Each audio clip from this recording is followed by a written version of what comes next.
Welcome to the Whole Couple Podcast, the space where entrepreneurial couples come to build thriving businesses and marriages. We are your hosts, Dana and Adam, a couple who knows firsthand what it takes to grow a business while keeping love, connection, and purpose at the center of it all. If you've ever wondered how to pursue your dreams together without sacrificing your relationships, you're in the right spot. Each month, we're going to share stories, strategies, and real conversations with millionaire couples to help you navigate the highs and lows of being in the business with the person that you love most. So, whether you're just starting out or scaling to new heights, we're here to guide and inspire you to create a life and business you love together. This is the Whole Couple Podcast. Let's dive in. All right, guys, thank you so much for being here today. We are very excited to have some of our dear friends and also the couple that when we are at events, we get swapped for. So welcome Kelley and Tyler Dickerhoof. Thanks for being here. Welcome, guys. Hey guys, thanks for having us. Glad to be here.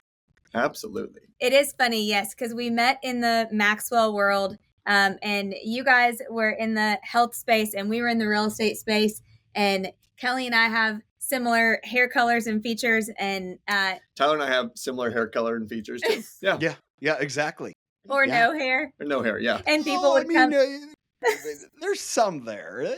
We just don't like Maybe, what's come there. on, buddy. Maybe eyebrows or like facial hair. We have no hair up here. Let's be real. Yeah, there's not much. No. Which Kelley, you'll appreciate this. I said to Adam yesterday, "What have you ever thought about if we dyed your eyebrows like a little bit darker?" And he said they're black, and I said,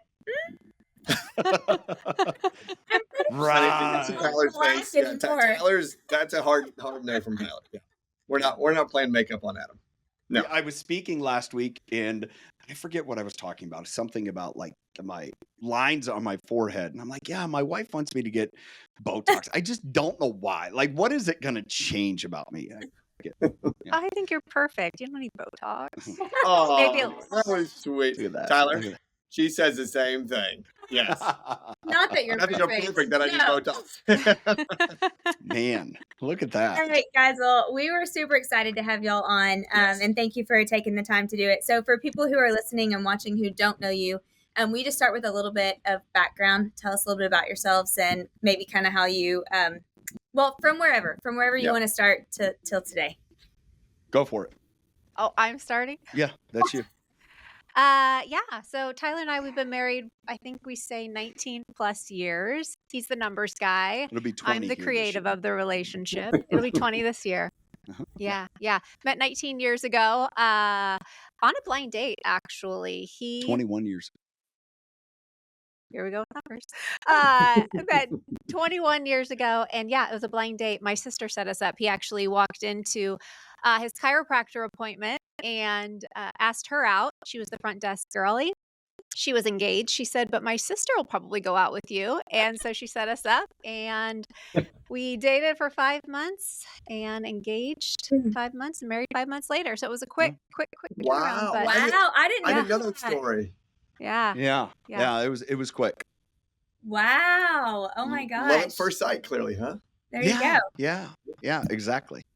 Love it. So wait, 20 years this year? What are you going to So do to be something? our anniversary will be 20 here in 25. You know, we've talked about that. Our daughter is a senior in high school. She graduates this spring. 2 more boys in high school. And so it's kind of like, do we do something this fall if she potentially might dance in college?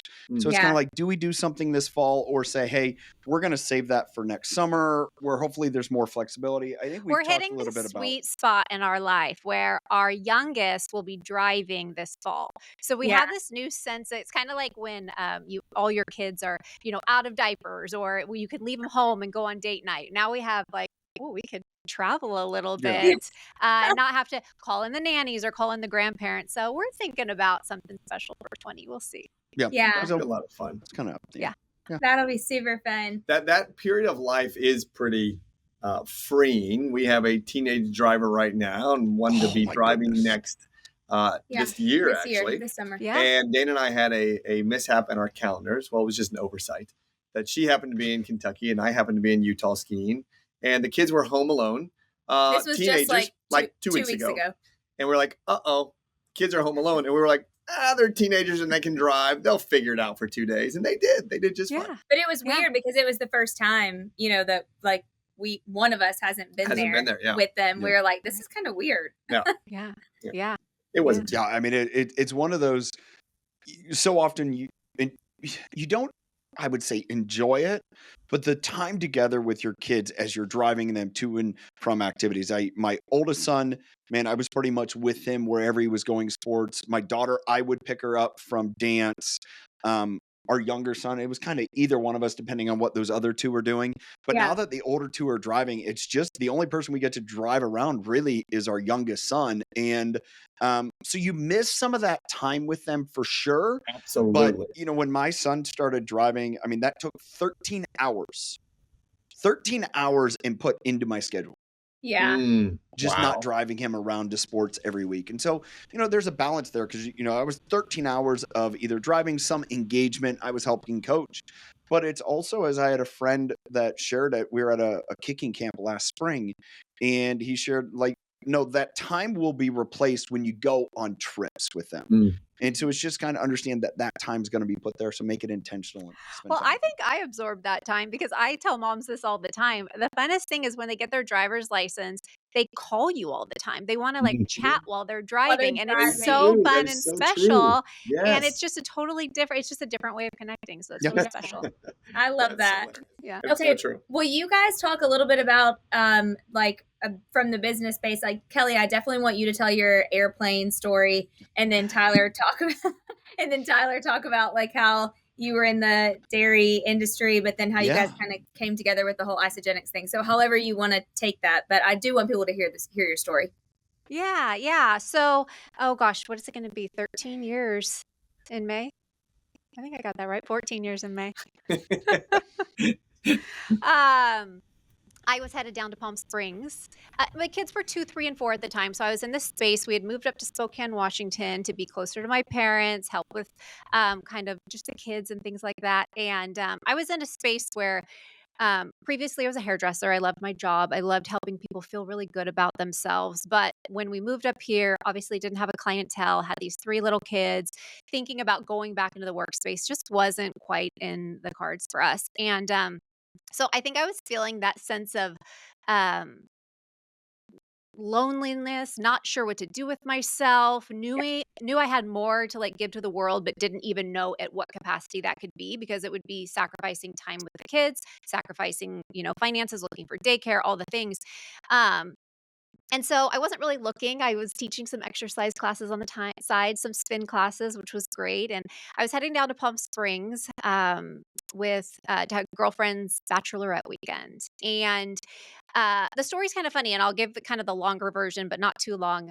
We had a man I was in the aisle seat. There's another lady in a window seat, and a man, a very tall man, was sitting in between us. Very tall, like 6'4", 6'5". And he looked incredibly uncomfortable, right? We're sitting in economy. His knees are up to his chest. And so I just said, hey, do you want my aisle seat? I don't need it that bad. Yeah. And he's like, wow, that's so nice. Thank you. Sure. So we swapped seats, and I end up sitting next to this beautiful blonde woman who we just got to talking for about 2 hours. We're chatting, and she was just one of those people that, when you meet those people that are just incredible at just asking questions, and she'll just so much where you can't really get a word in edgewise because she's just asking so many questions. So she was just interested about my life, and then asked me, just the kids and, what life was like in Spokane. And she just had this brightness about her. She had this light. And I was talking about how I was tired all the time, which I thought naturally you're supposed to be tired all the time. Just life, right? You have a 2, 3, and 4-year-old. Nobody's getting any sleep. And she's like, no, I can fix that.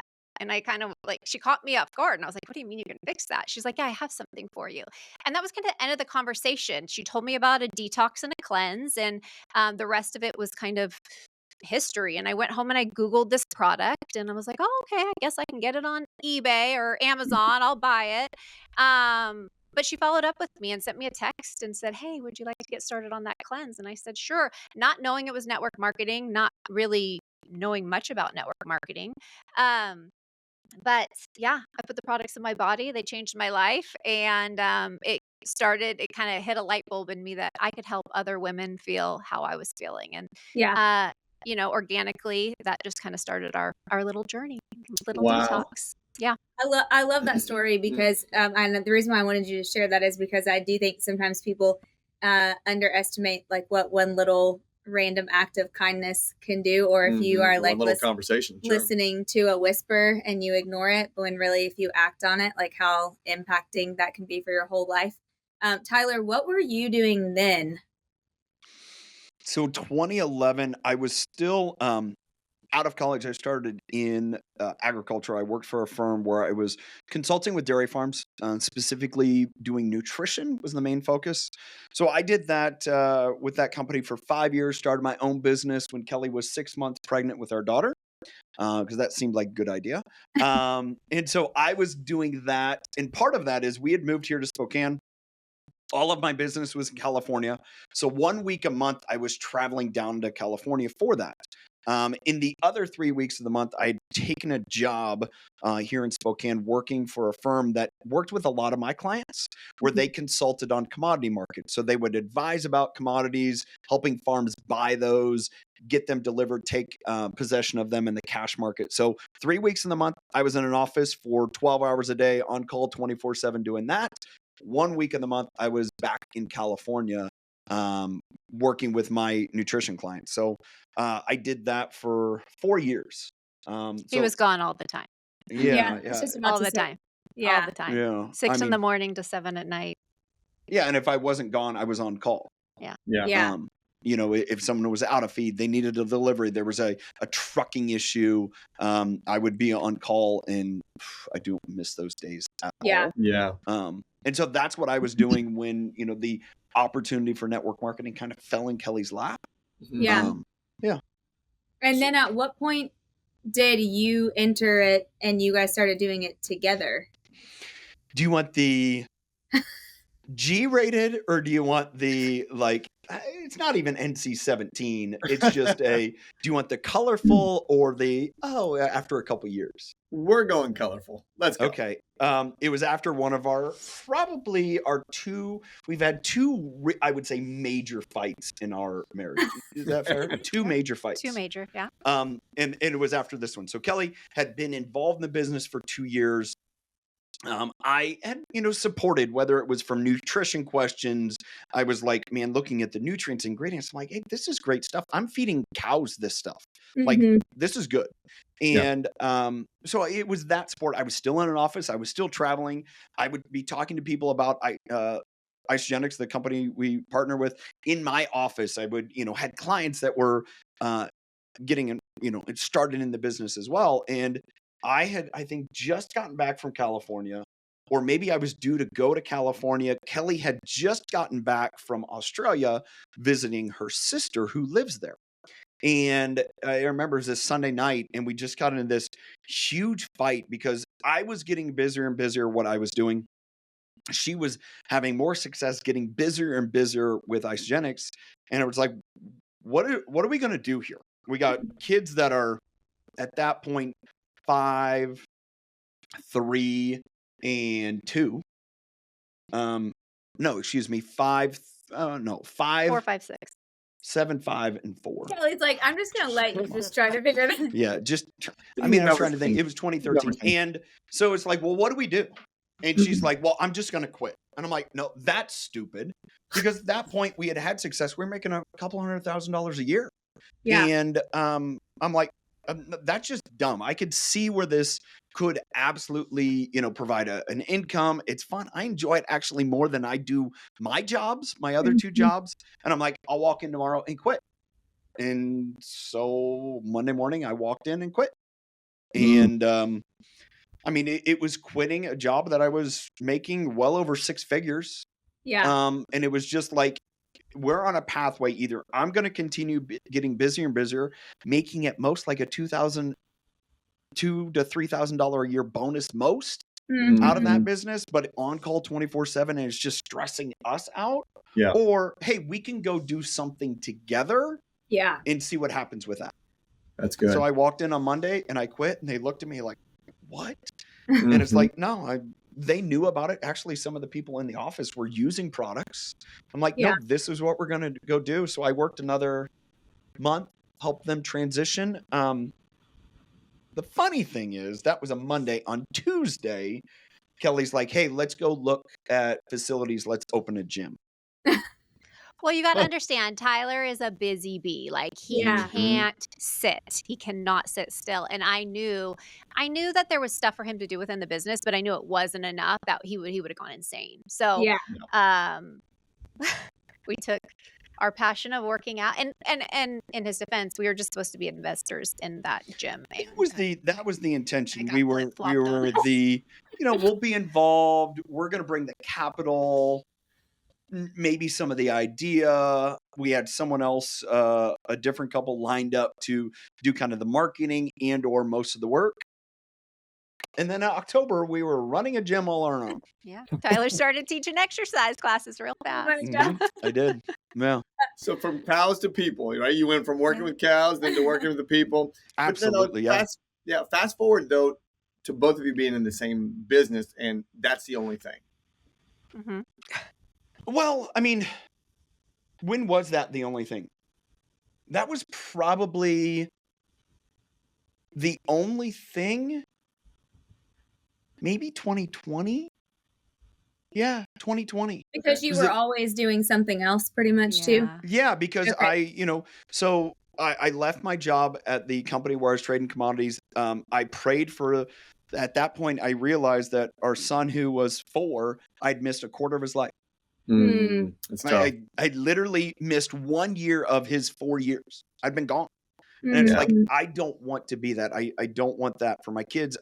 Our daughter was going to be in first grade, I think, that year. And I'm like, I don't want to miss her school events. I don't want to be on a trip to California, taking care of clients and miss her, dance, musical, whatever. And so I kind of prayed about it, and just magically by the time we got to the fall, it was done. And that's when we started into the gym and kind of ran that. We shut that business down in 2018. And so maybe I would say in like 2019 was when both of us were focused on the network marketing side of it solely. Okay. It was before we had a little bit of real estate that we have now.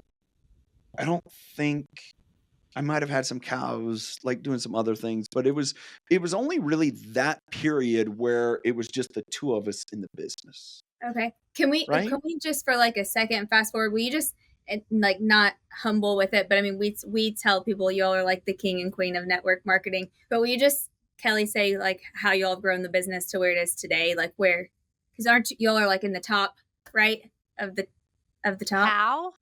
No, I mean, like, where question. What is it today? I'm sorry, that wasn't a good question. Yeah. What does the business look like today? No, yes. No, what's our recognition? Where do we stand? I don't answer those type of questions.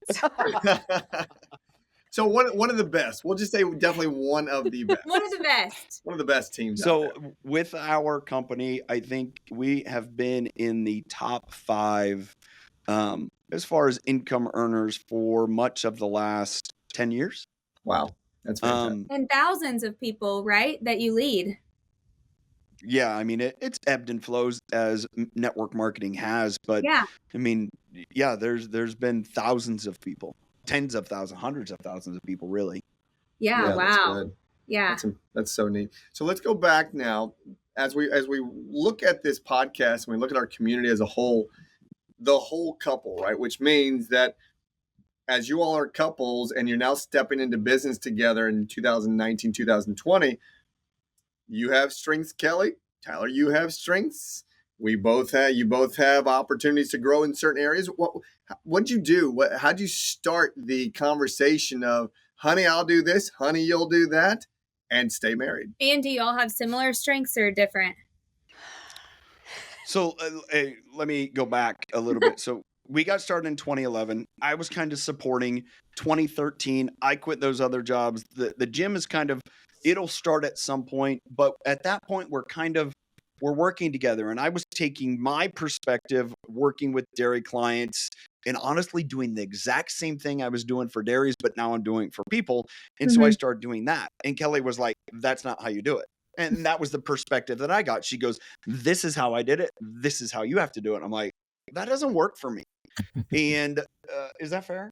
Yeah, I mean, it was a tough season. It was Yeah, so it was definitely very tough of trying to figure that out and understand, well, how does this work? And I mean, we had a coach one point that met with us, and he's like, people quote Proverbs 27:17, iron sharpens iron.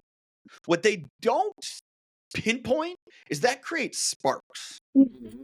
And that can be, we had another coach that we have a lot of coaches, a lot of counselors. Strengths, yeah.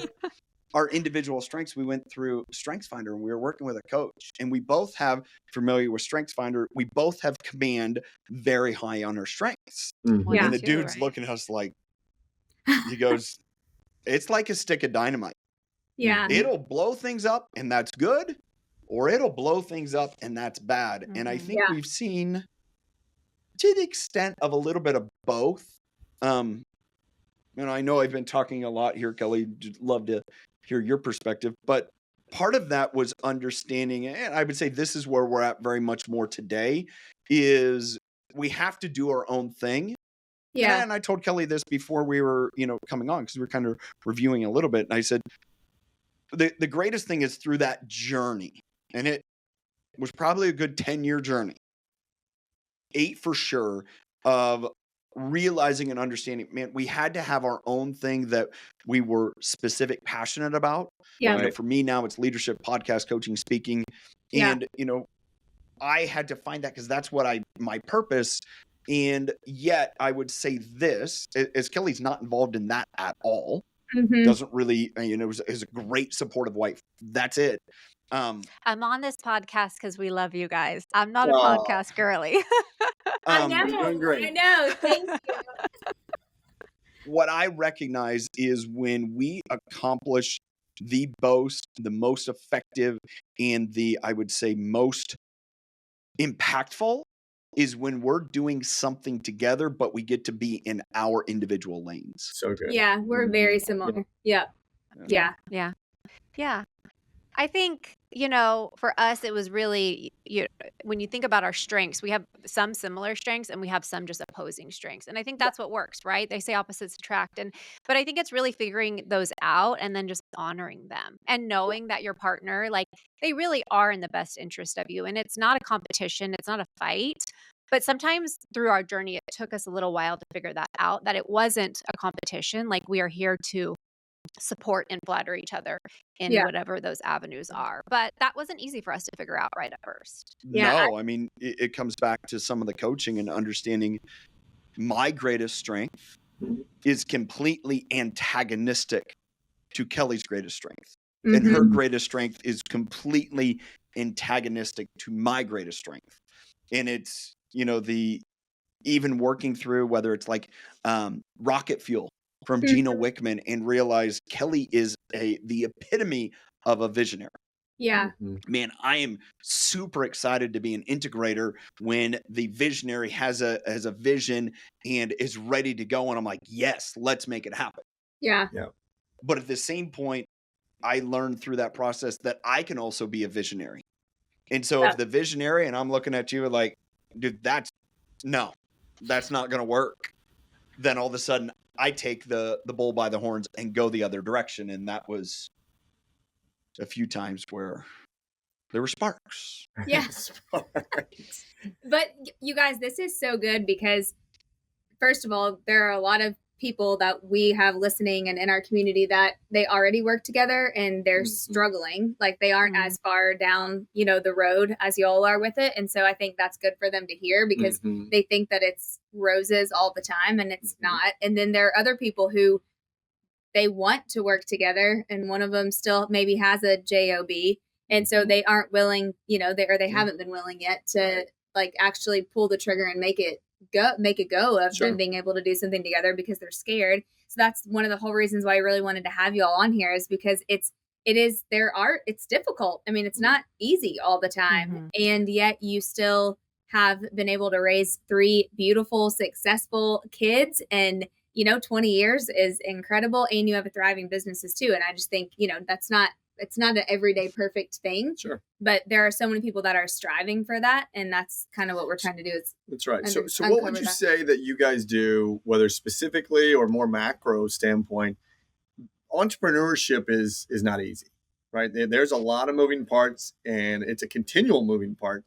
And as we know through John Maxwell, there's never a finish line, right? Though in a relationship, we know we always have to be building and developing that. So what do you guys do specifically to protect your relationship in an entrepreneurial space? I think definitely not being afraid to ask for help, finding that right person, whether that's counseling, whether that's a coach, and then finding the program that works for you, right? There's so many of them out there. So I think asking a lot of questions and finding the right people, other mentors in your life that you that inspire you and is somebody that you would want to live your life after. I think Strength Finders, we referenced that earlier, was definitely a good one for us. Because it there wasn't a negative side to it. So I don't like negativity. I want to know how we can uplift each other's positives. And so what that does is it really gives you, a landing page of, this is what you're really great at. Okay, now I know how to encourage you, and then you know how to encourage me in those places. Yeah. I mean, there's an element, we discussed this a little bit. I think we have done a pretty good job of knowing where and how to interact from a business point of view. Yeah. Like even stepping back to a point of, Kelley and I have ebbed and flowed as far as our involvement in our network marketing business. There's times where I've been way more involved, and probably right now is the time where I'm probably the least involved that I've been in a long time. Well, at the same point, Kelley was through a season, whether it was kids, health, just normal challenges, she was less involved and I was more involved. And right now she's way more involved. And it's just, we've done that from our business side of it, but also corporately. Kelley is way more involved corporately now, whereas 3 and 4 years ago, I was very, very involved corporately, speaking on advisory boards, doing all those things. And so I think we've come to understand a little bit of that where we're personally in a season. One thing that I hold on to that I would, and we talked about this, I don't think we're trying to figure it out of how to do that personally in our marriage. And, part of that is 3 kids in high school, a daughter that's going to be graduating. All of a sudden it's like, oh, there's that. There is, what really interests you outside of work and vice versa. Whereas one of the things going back to kind of in 2013 deciding to work together, and Kelley's parents shared this. My parents worked together on a farm.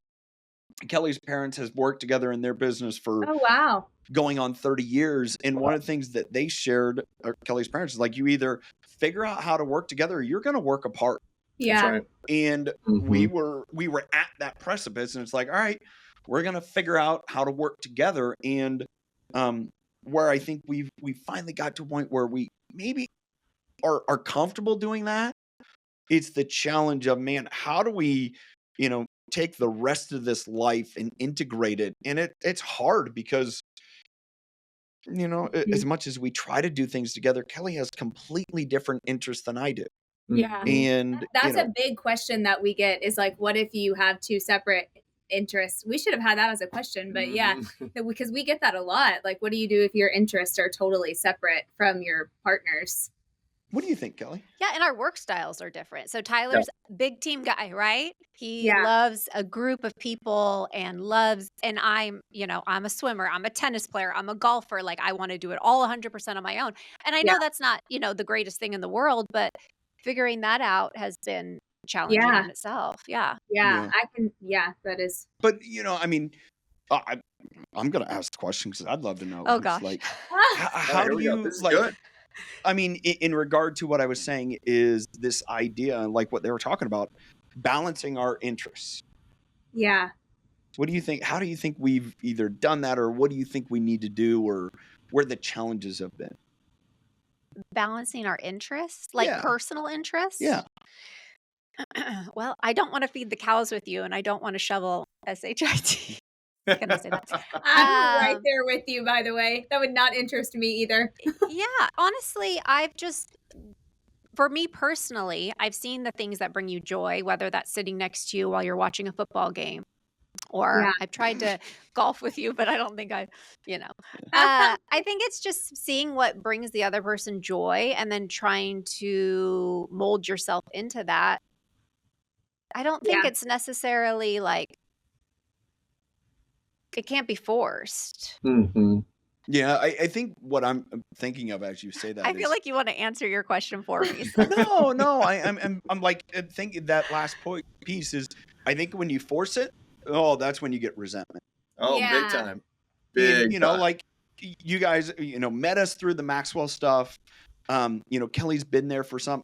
I'm way more involved now because that fuels me Yeah, to a totally. T. Kelley, not so much. Yeah.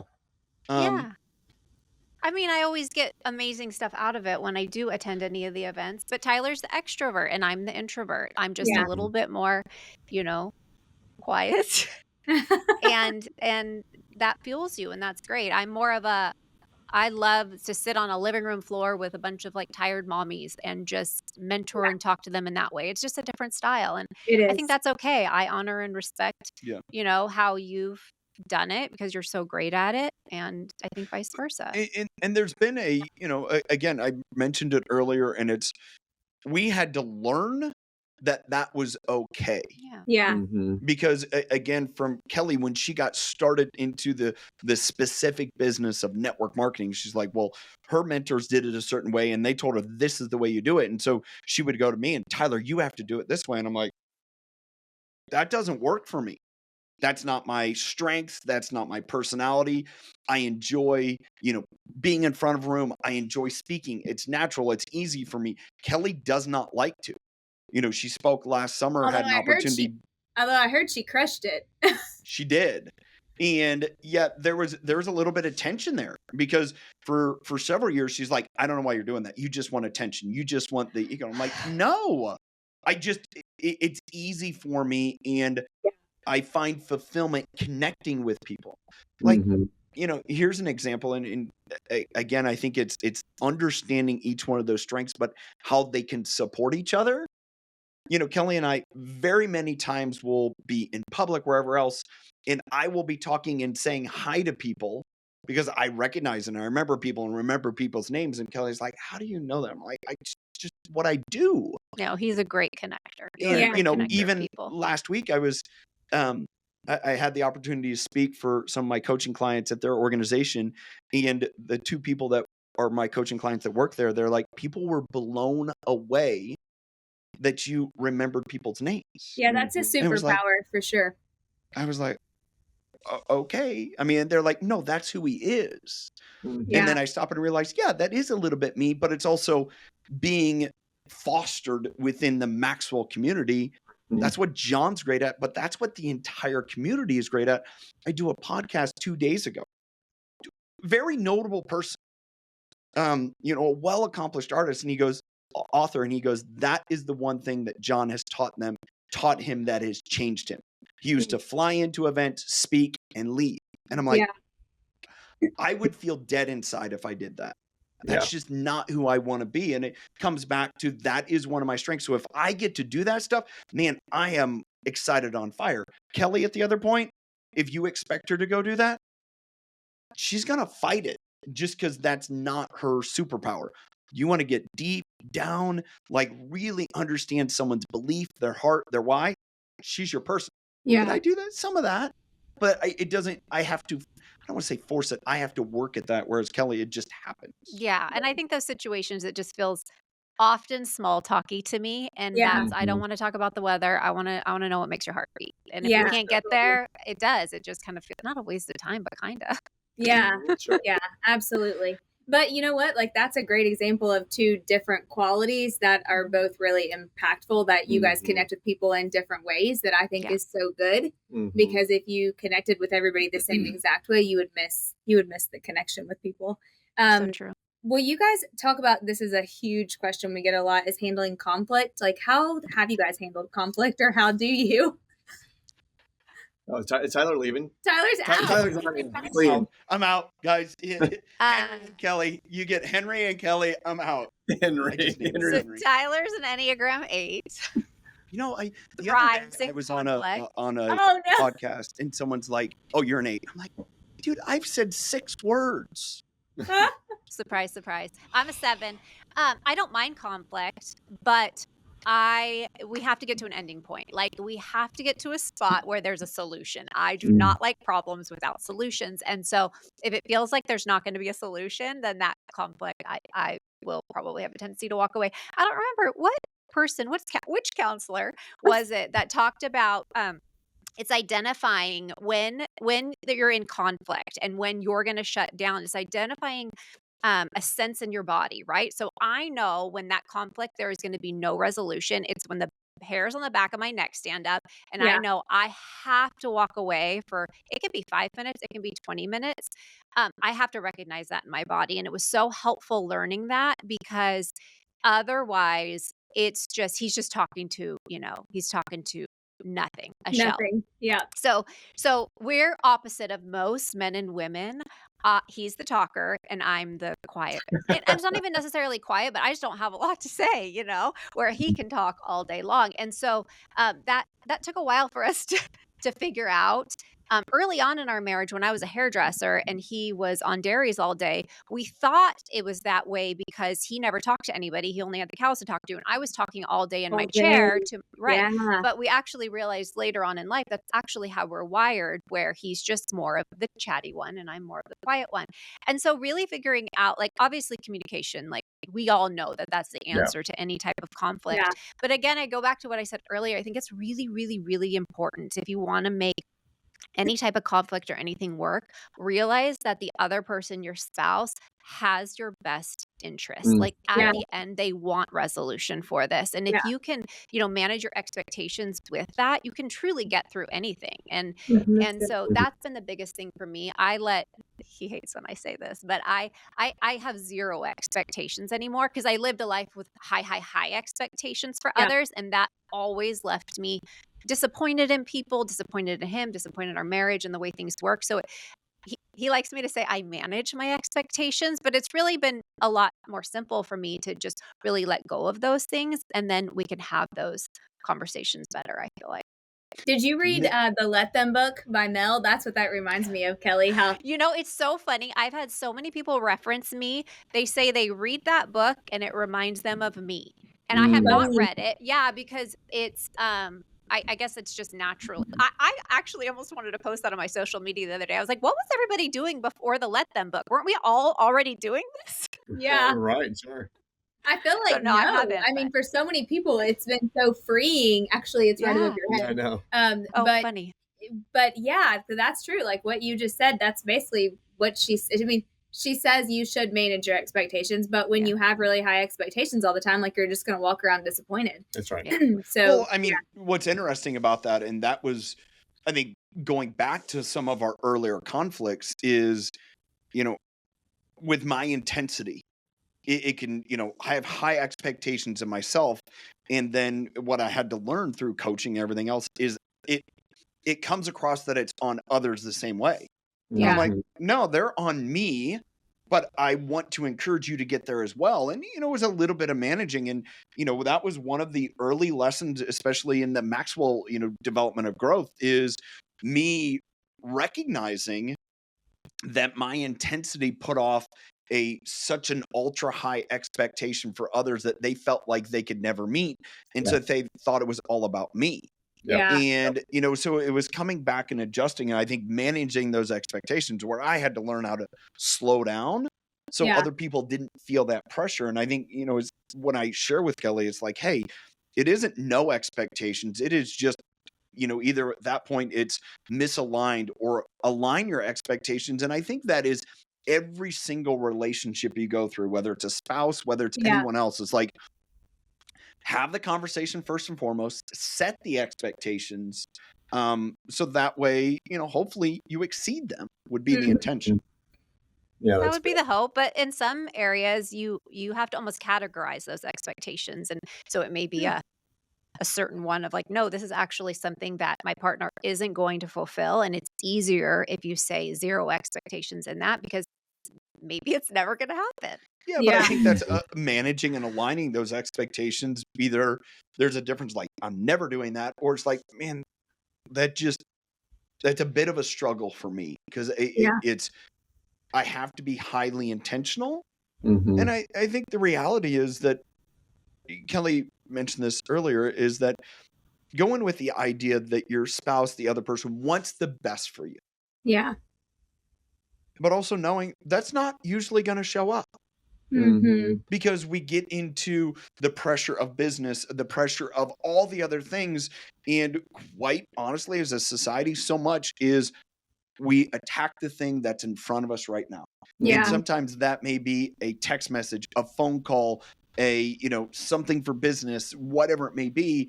And those closest to you get the least. And I think then it comes back to, again, managing those expectations of, all right, did I fall into that trap? Yeah, that isn't what I want to do. Do I need to take a breath? Do I need to realize the hair on the back of my neck is, popping up? It's a constant work and battle.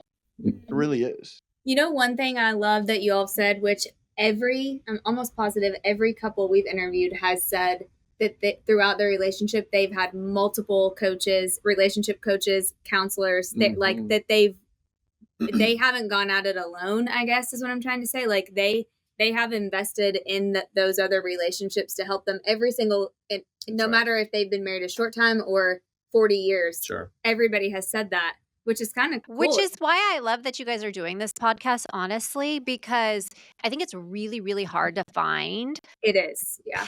Two powerful couples. Usually there is a dominant one and a passive one, and it's not very often. So when you have two commands or two alphas, you got to find your people, because they're very far between. I mean, I can think of how many times I've asked a person, for a reference, or a person that's in that, and they're hard to find.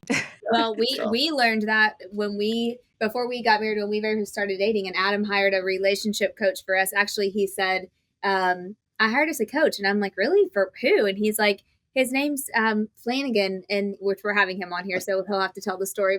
And I'm like, what do we need a coach for? And he's like, he's a relationship coach. And I'm like, I think our relationship's good. He's like, no, we're going to talk to him. And so I was like pissed from the get-go, because I'm like, I don't know what's wrong with our relationship.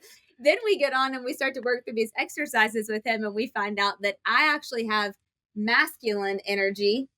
Depending on the situation. I had more masculine energy, and Adam might have more feminine energy, but then he can also have masculine energy at the same time. So we were like butting up, which really I think is what you just said, Kelley. It's like you have two kind of more, what would you say? Well, what I heard you say, but also is it's an understanding of are you being authentic or are you not being authentic, right? Are you stepping into a space of feminine energy because you feel you need to be a little bit less intense, when really your masculinity is where you normally lead? And that's what we found out was that we had to be able to see our own self through our own lens as we were engaging each other, because with two alphas, as Kelley, as you just said, we're both going to fight. Yeah. We're going to fight for dominance, and we're going to keep moving. And that's just kind of how we're wired.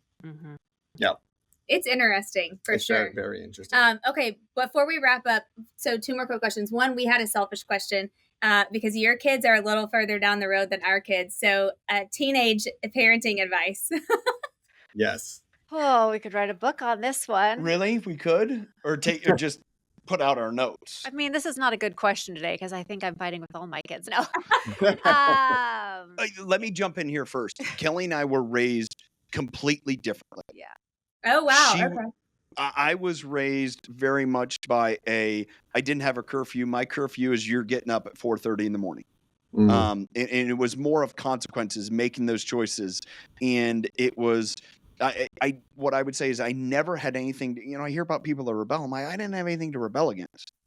As a younger teenager, I didn't want to get up and have to go milk cows. All right. I tried to rebel. That's really not rebelling. I kind of enjoyed it too. So, that's where my, being raised, my parents was so different than Kelley, how were you, Kelley?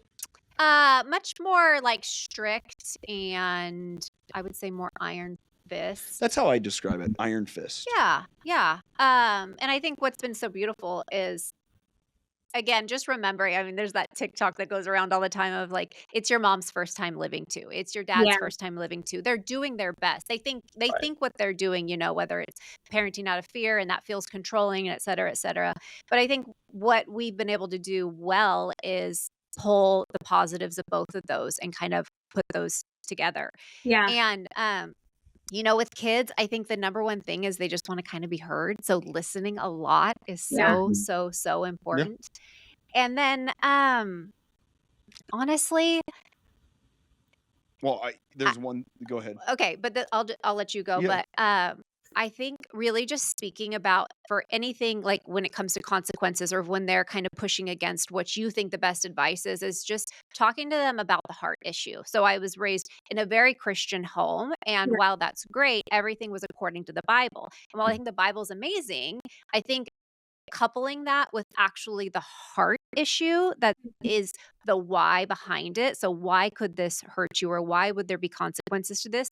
Yeah. And that has been so much more beneficial to me in parenting our kids, as opposed to just rules to have rules, because I'm a rebellious one. Like, you tell me not to do something, I'm 100% going to do the opposite. Yeah. And because I just wanted a choice. Like, I wanted to be able to make my own decisions. And we really wanted that for our kids, where they make their own decisions. And sometimes it's hard because a lot of the time you're like, oh, that's not the right one.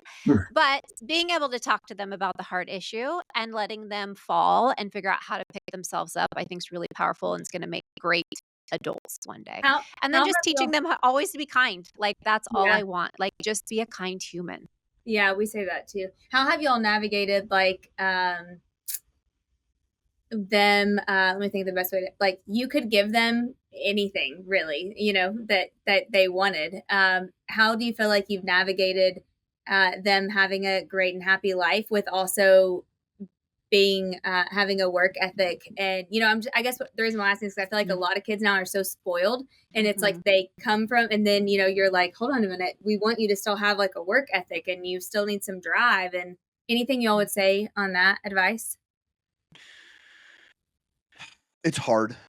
Yeah. Yeah. And again, for me, evaluating a lot of whether it's through the work that I did in agriculture or just the generational, and seeing that generational, I worked with immigrant families that came over and they had nothing. Mm-hmm. 3 brothers living in a room half the size of this, that were working 24/7 just to have enough money to eat, that eventually built their own farm to pass it on to their kids to give them that. And the 3rd generation ended up strung out on drugs and lost it all. Right. And I've seen that happen. And so, thinking about myself, it's like, all right, what are our kids, and like the work ethic? And, it's something that, our 2 older kids probably have it more innately. They really do. Our youngest, it's a bit of a struggle, and it's a little difficult for me. I think he's a lot more like Kelley in the essence that he just wants to play. And dude is wildly creative, like is beyond creative. And it's understanding it different. And yet he's probably the more obedient of the 3. When you ask him to do something, he'll do it. And it's just so different. It's trying to understand how to, touch that personality difference, but also express the value of it. And then there's also like, yeah, I was forced to get up at 4:30, 5 o'clock in the morning. As much as I want my kids to get out of bed and not be lazy, I also look at it as, man, I also think not letting kids sleep does a lot more harm than good in their development. And so it's been a little bit of that balance. I think to me, it's very much living who we are and who we've grown to be, in allowing them to see that, to where they can make some of that discernment. One of the things Kelley was saying earlier, as far as like the consequences and those things, and I think one of the greatest things that I've employed, and I've seen Kelley do too, is, she mentioned, hey, it's our first time being parents. Yeah. In that is ask for forgiveness. Actively all the time ask for forgiveness with our kids. Hey, I blew up at you because you slept in, you're late to school, get your butt out of bed, quit doing this. Hey, you know what? I came off a little too hard. And it's accepting those things that, hey, you're not going to get it right. I think that has actively helped our kids to where we can have those moments like, no, this is serious. And they don't feel like you're just constantly harping on them. Yeah. That's good. Yeah. It's really good. I mean, we were saying the other day, and I don't know if it's because I know y'all's kids are athletes, same, but like what we were doing at 15 and 16, or maybe what I was doing, you a little bit, versus what they are. Like, we're so blessed that they aren't doing being good kids. Yeah. They're just good. I mean, they're being good kids, you know? I feel like y'all's kids are the same. Yeah. I think that's one of the differences that we've talked about is looking at our kids and, you know, for me, coaching and being around a lot of kids is twofold. They're a lot more conservative than most people realize. Fiscally, they love to thrift. Yes, they're used to having some of the devices, those things, they take that for granted, but they're not like spendy people. Like, they're really not. And then the other part of that is, and I've seen this with, I think, my own kids and other kids that I coach are talking to people, is they want to know what they're doing matters. Yeah, definitely. And if they can see how it matters, they're all in and they'll outwork anyone. Yeah. But just doing busy work, no, I have no patience. No, forget it. Yeah, I agree with that. Like, so true. I failed freshman English in high school because it was a bunch of journaling. I'm like, I'm not going to do the work. Well, good. I love watching y'all's kids. I just think they're all so great. And like, Kelley, you do such fun stuff with them. And I like the Deal or No Deal was like the funnest thing I've ever seen. Good. I'm like, that is like so the coolest thing so ever. Much fun. I wanted to try to pull that off for this year. It didn't happen. No, so maybe this next coming year, but it's just so fun. And I feel like they love each other and, you know, want to be around each other. And that's product of their environment. Yeah. Well, thank you. They're great kids. We're very proud of them. Yeah. So last question here, and we'll keep it a simple one. What are you guys most excited about for the future? We could talk to y'all all night, so I'll do a little longer. I'll start. Since, I'm super excited for like this next season of our lives because we got married so young. We had kids. We were pregnant within 2 months of being. Couple months of being married. I mean, for the first 5 years of our life, I was either pregnant or breastfeeding. We never really got to know each other and date. Yeah. And I'm excited for, as much as we've been able to grow into that, I think this next season, because we're still young, you know, and the kids go off to college, I think we will be empty nesters here in about 3 years. I'm excited for that season to see like just what our marriage will look like. That's just exciting to me. It's just a different chapter. Work-wise, I mean, I love what I do. I love being, you know, around women, and I love just being able to inspire women and see that light bulb go off in their eyes. So I don't see that changing anymore. I think it's exciting to see where Tyler is. I was so proud of him today when I saw, you know, he's, like we said earlier, he's a master connector, and he connected a woman with an engagement, and she made the cutest reel today, and it was just so cute to see the joy in her eyes. And I know a lot of that was because of what Tyler does, and I'm just proud of him for that. And so it's fun to see him as he's thrown these events just kind of evolve into where he should be. So I think that for me, I mean, obviously it's really exciting to see your kids grow up and make these choices of colleges and things like that. But I'm excited for just like to get to know each other in a different way. Does Brett know where she's going to go yet? She's decided between two. Okay. She either might. Well, Boise State, two state, Boise State or esthetician school. So, cool. Boise State would be fun, college experience. It's close to home, and you know she would dance there. Esthetician school, I understand, being a hairdresser, it's nice to just have an entrepreneur job, doing life on your own terms. It's great for if you want to have children, and you can kind of pick your own hours. So, I think both avenues would be awesome. Yeah, we'll see. For sure. Tyler, anything? Future? Yeah, I mean, I look back, I don't know when it was. It was probably, 2020, 2021. And looking forward to the point where we're at now and realizing we have 3 kids in high school. Our youngest is 3 years away from being gone. It's like, what do I want to be doing then? Yeah. And, that's when I got started into way more of the Maxwell stuff, growing as a leader to be able to help others grow as a leader, starting my own podcast, doing those things. And the reason why is when they were gone, that's what I wanted to be able to do. So that way Kelley and I could go travel and be in places we didn't have anywhere we had to be. Yeah. And it would be something enjoyable, fulfilling, connecting. And it's just like get to do together. And so that's very much been on my horizon. And it's also, that's been the trajectory. And not being in such a hurry to get anywhere fast, and just like, hey, we're going along the path that is great, and allowing this season where we do have the flexibility. And I say to people, it's like, hey, you will not find me on Friday night, September, October, November. I know where I'll be at the same point. Like this spring, it's a whole lot of dance. Yeah. That's what I'm committed to. During the winter season, I missed one of my son's basketball games. So that we had 19 games. I missed one. And I said to him, it's like, hey, I have this opportunity. He's like, okay, great. Go do it, Dad. And I think a little bit of that balance, as much as I want to be there. Yeah. I also know there's a virtue in our kids seeing us try to do the work, make the sacrifices, put in the effort, being involved in what we're doing. I mean, they're involved in our network marketing business. All three of them were at my event to some extent last year. They'll be there again this year. So they're learning and growing. Was at the Isagenix event, wasn't she, when you spoke? Yeah, she's come a few times. Yeah, she's been involved. And so that to me is important that they see that. And I think that's as much the next season. So when we hear about Britt and she's weighing these options, we know it's coming because it's not us impressing upon her. It's her doing that. It's, our oldest son, who right now he started day trading. He is, looking at starting a business with a buddy this summer. He's seriously contemplating, do I actually want to kick in college or not? Yeah. Do I want to just go into a business? Do I want to own a business and in 3 and 4 or 5 years have a business, be able to, do those things instead of just waste 4 years getting a degree and a couple $100,000 debt when I could be already so far ahead from an education. And so them making those decisions and watching them make it, not because we're directing them, that is so much of this next season. And I think a little bit of, the excitement of hearing our kids talk about that too is not so much like, where our parents were to be alongside them in it.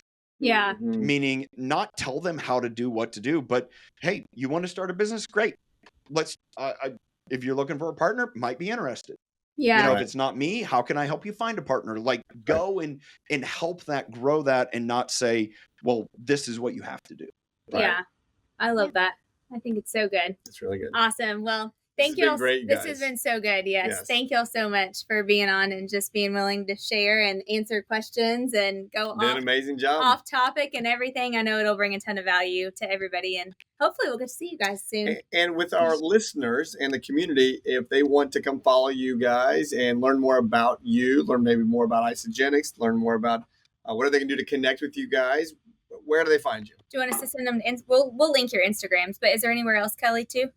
Instagram's probably the easiest form of communication. Yeah. Okay. We do have a website that probably needs refreshed. I was thinking about that a day or two. tylerandkelley.com. You can go there. You can learn more about us. Kelley. I'm still bold. Kelley, right? Yep. Yeah. Correct. Yes. Kelley. Okay. Cool. Awesome. We appreciate you guys. Love you guys. Thank you so much. Thank you guys. We appreciate you and all you're doing.